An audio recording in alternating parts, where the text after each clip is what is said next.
Warning: sensitive content. When you see in certain parts of the country where the Taliban has exercised a lot of control, we see reports of people who are activists or former members of the government. They're disappearing, ending up dead. If this is a harbinger of what's to come, then the Taliban 2.0 may not be what we think it is. It may even be worse than what it was before. In some areas, they banned girls going to school beyond the age of 12. The Taliban talks a lot about how it's changed and girls can go to school now. But I asked if any of these girls would be going to school, and I was told, absolutely not. Girls don't go to school. And when I said, why don't girls go to school? They said, Taliban says it's bad. Next to the mosque, we find a classroom of young girls. But their teacher says they will only receive religious education and will not attend regular school. We were living in Herat and we escaped from Herat and came to Kabul city to save our life because also my uncles worked with the Taliban and they wanted to oblige us to forced marriage. And also I'm a doctor and my sister was working with the women's rights. She studied law, and also my mother is a teacher. My mother was the teacher of students in 8th class, the boys. Yeah. The Taliban don't let her to teach the boys. I'm too sure that they will kill us. Afghanistan is one of the deadliest places in the world to be born a woman. I have never felt it to this extent, helpless, hopeless, disappointed, poor and miserable in my life. Our friends are going to get killed. They're going to kill us. Our women are not going to have any more rights. Women have allegedly been tortured for venturing out of their homes alone, singing, having romantic relationships, and for not covering their faces. تعدادی از بستای کمکی که تهیه شده برای فامیلای نیروی امنیتی ما که زخمی شدن در جنگ‌های اخیر توضیح بکنیم و با این حرکت خویی را اثبات بکنیم که خانم‌های افغانستان به خصوص خانم‌های هرات از طالب ترسینه دارن. اونا همراه نیروی امنیتی خود هستند و مبارزه میکنن، چی با قلم باشه، چی با حرکات‌های مدنی باشه و چی هم با نعره الله اکبر. In the areas that the Taliban rules, there are simple rules for women. Women should cover themselves from head to toe. Women are forbidden from walking outside the house. They should leave home only with a male relative. There are restrictions on girls' education. Despite its claims of being a new Taliban, all of this is reminiscent of the dark period. This is an emergency now. It's nothing to do with process. They're just trying to save lives. Tens of thousands are trying to get through. At the front, they're being crushed. Paratroopers pulling people from the mayhem. Continuing a conversation about the situation in Afghanistan during an August 19, 2021 work-related phone call with a Supreme Master television team member, our most beloved Supreme Master Ching Hai graciously elaborated further on the uncertain future for the Afghan women after the Taliban's takeover of the country. She also shared more of her wisdom on the differing aspects of the Western and Taliban systems concerning women. Master, what makes the Afghan women so afraid of the Taliban? Oh yes, you should do some research into what the Taliban is doing to the women all these decades, and then you understand. Okay. It is not just about being married away to anybody, that they have no choice. But it's about all kind of things, you know, the woman's rights, woman's dignity, okay, woman's choice. They are human beings. They are children of God. Yes. They cannot be forced. They must not be forced into any kind of situation that's degrading to their womanhood and motherhood, okay? According to all the reports, they force the women from young age to middle age to marry their own soldiers or fighters without their consent.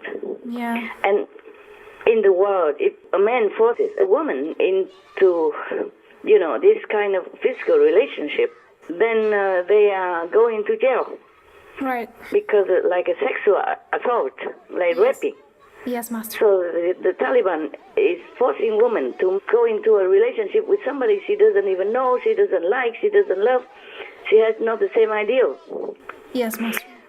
The blessed Prophet Muhammad, peace be upon him, and the Quran have never taught us to pillage other people's property, even if you think girls are property, nor force women into anything or any relationship against their will. So any Muslim engaged in any kind of activity contrary to this established teaching is betraying the Quran and the great Prophet's teaching. They should be punished according to Islamic law, not the gentle, innocent, faithfuls in the woman's form. May Allah protect the woman to whom the Holy Quran granted all freedom and respect. And normally the Taliban emphasizes ideal. You know, you have to live with an ideal, you fight for your idealism. But like this, they don't give women any ideal. The women, they have their own ideal. Yes, so they're forcing somebody into their own ideal, which sooner or later might explode. You never know. Yeah, the woman, they just want to have a normal life, some education so they can contribute to the society and, you know, educate their children in the right way. Yes, of course. Like this, a forced physical relationship will not make a good society at all, because it will breed countless unhappy women. And unhappy women make unhappy marriages. Unhappy marriages contribute to an unhappy society.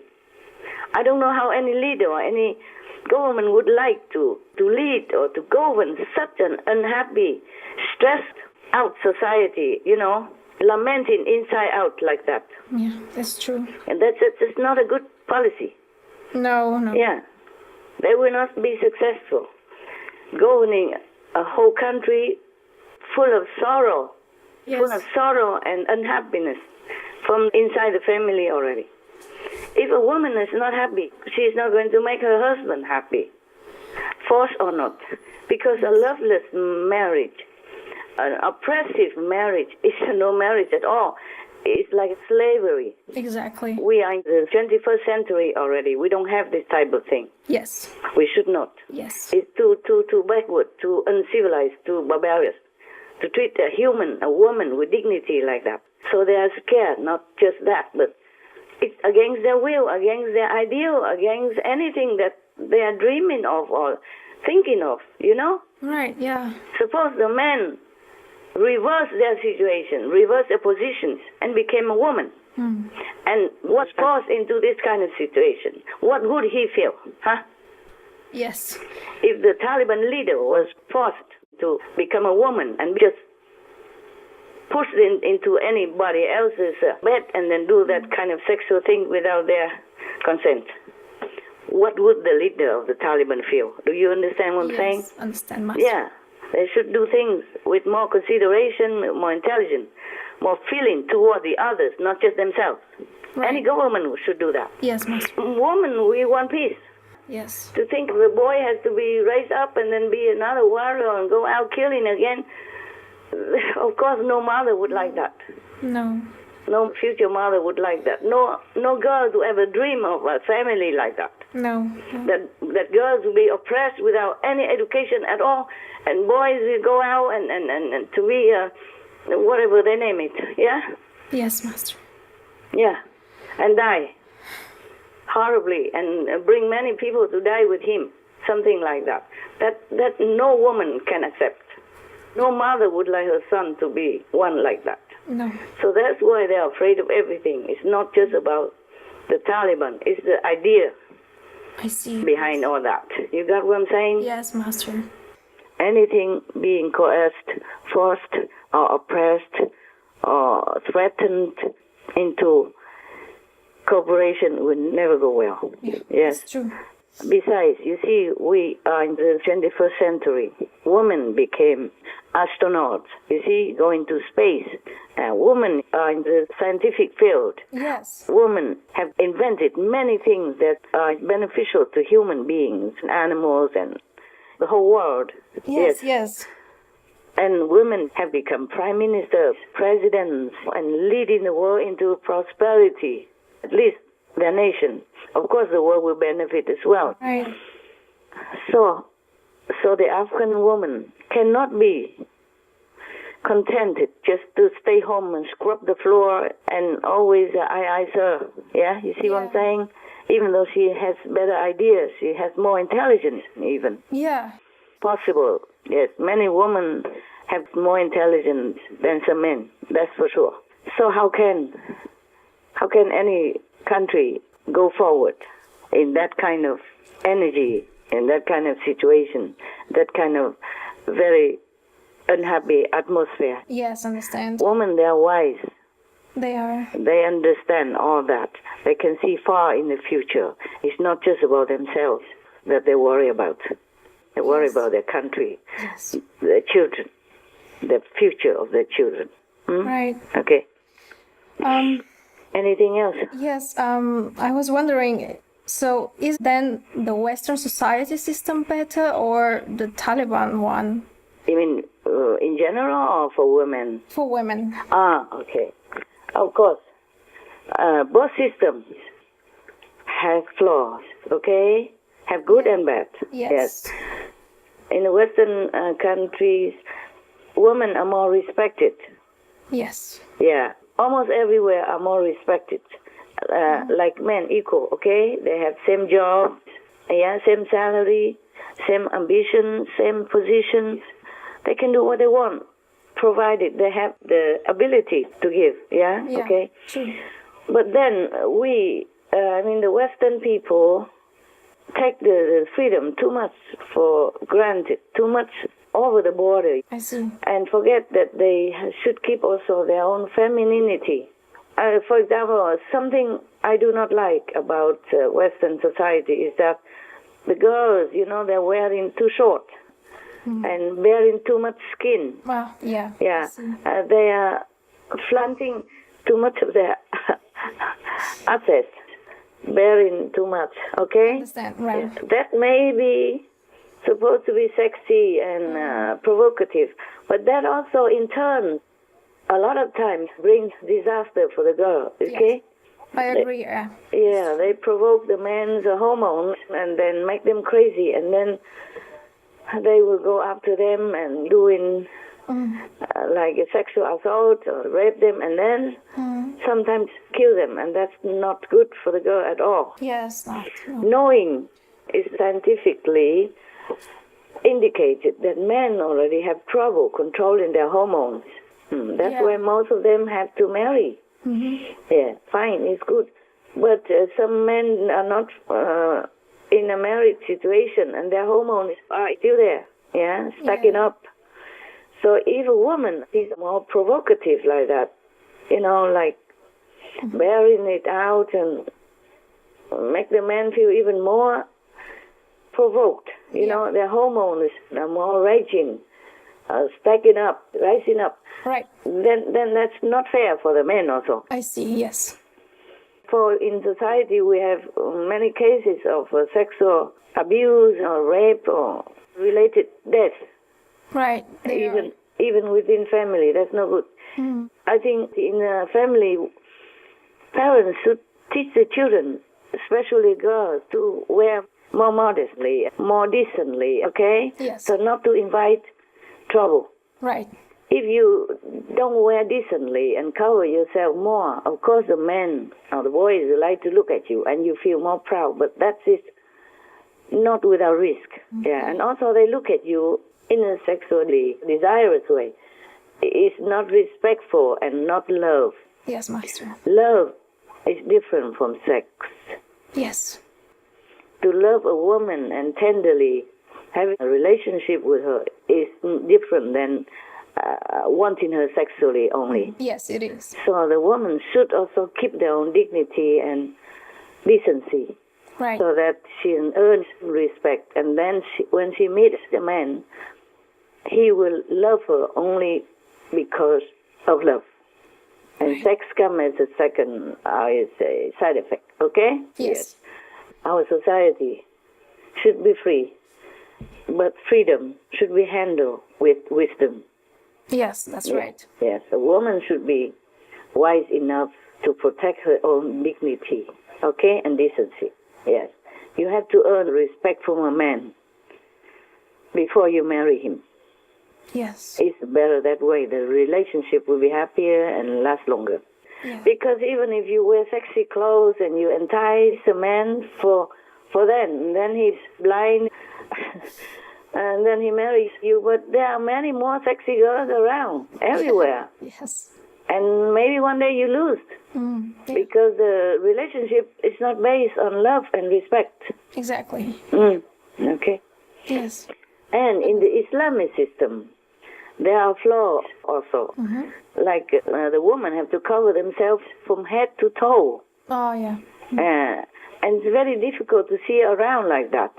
Some can stumble and fall. Yes. Or will not be able to see if the danger is coming. Right. Yeah, like maybe a corner car coming speedily, or a man approaching her, or some robbery of any kind, you know. Yeah. It's difficult to be more prepared. True. In advance, and if she can see better. And at work, if it's all covered like that, then the ear sometimes go boom, boom, boom, cannot hear very well and cannot work very well. Yeah.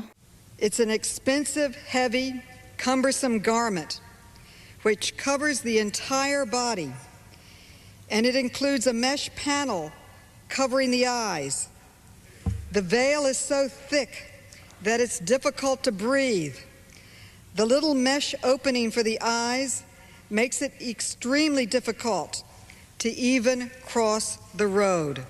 And then covers like that is too hot in some countries, too hot, you know? Yeah. It's very uncomfortable, and it could also breed some illness. Maybe not very fatal, but still, you know, it's not very comfortable for women. In the Bible of both Christians and Muslims, it also has this, I think, that God made humans in their own image. Yes.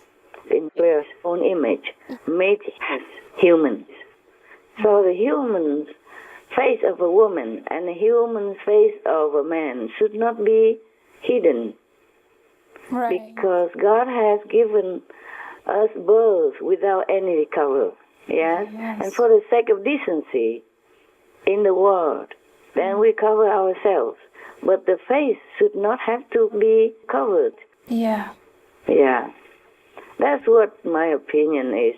But it's okay. It's not the worst thing. I see. Yeah. Yes. Still, it's very inconvenient for women to take care of many things.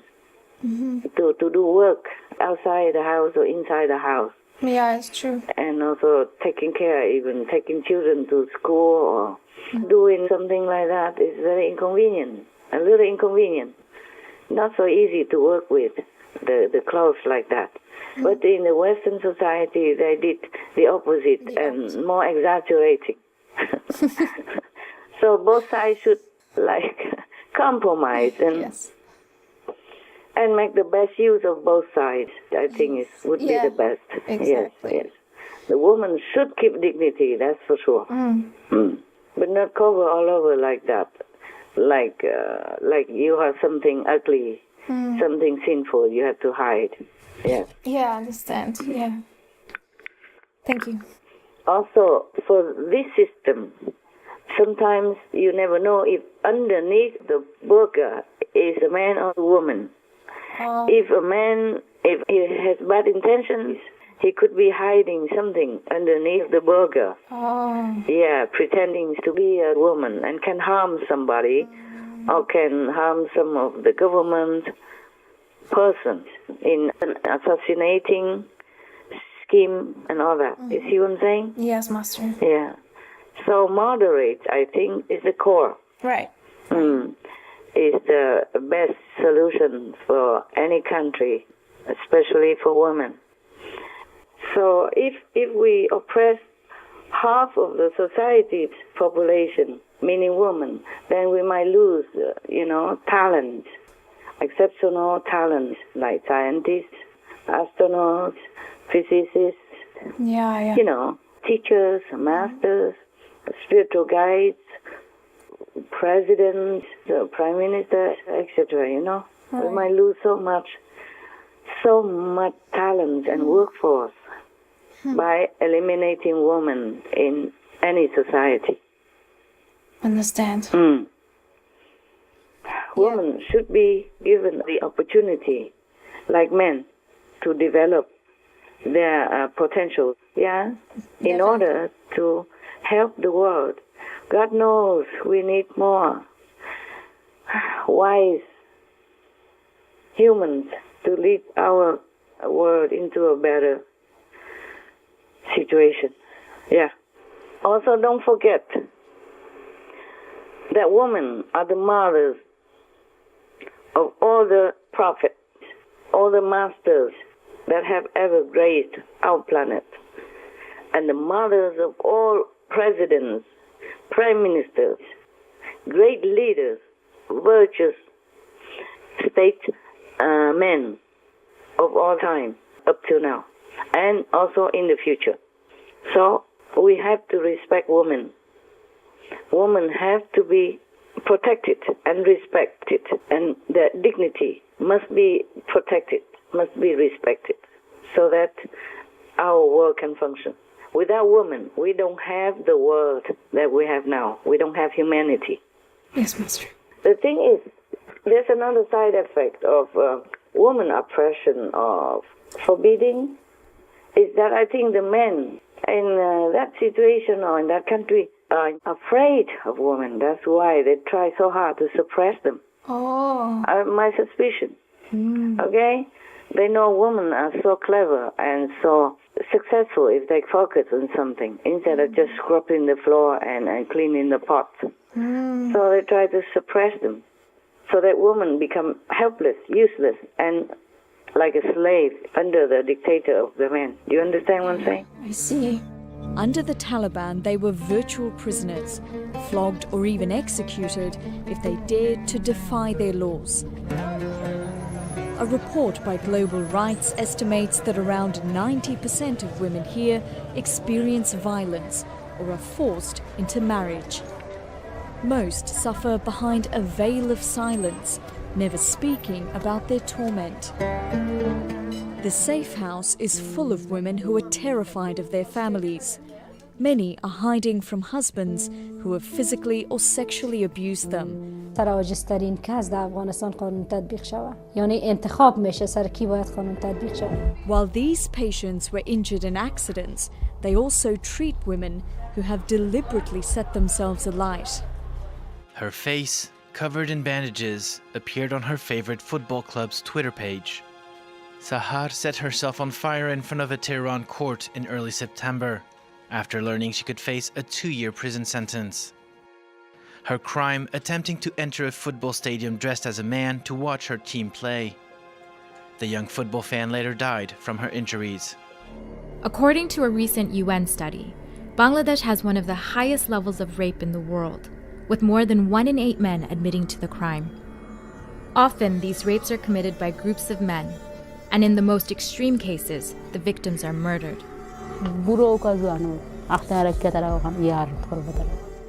Some facts about violence against women and girls.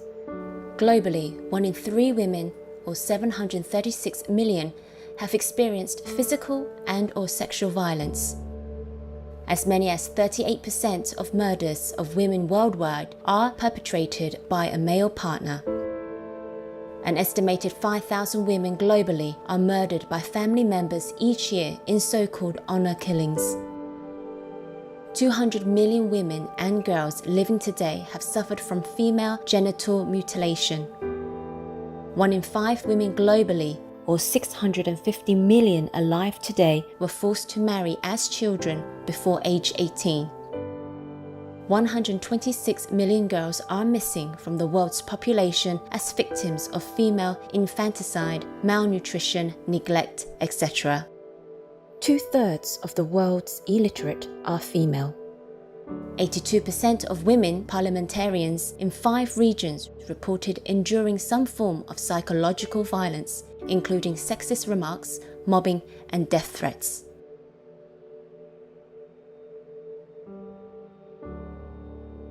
I do feel how they feel. I feel their suffering. I feel their pain. I feel their desperation. the whole world. I feel the animals' anguish. I feel everything, okay? That's why I suffer also. I understand, Master. All right, my love. God bless you.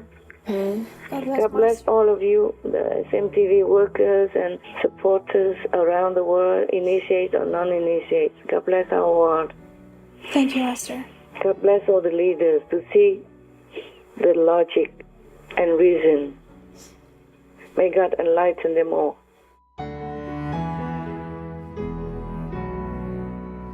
Most benevolent Master, we are grateful for your unwavering, deep care and loving advocacy for those experiencing turmoil now, especially the vulnerable and oppressed. Our hearts are in prayer for the women, as well as other fellow beings on our planet who have yet to secure peace and freedom as their birthright.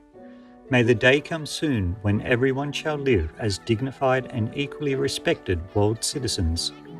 Wishing beloved Master to be always well and tranquil, ever safeguarded by all heavenly goddesses. For the full broadcast of this phone call with Supreme Master Ching Hai, please tune in to Between Master and Disciples on Saturday, September 4th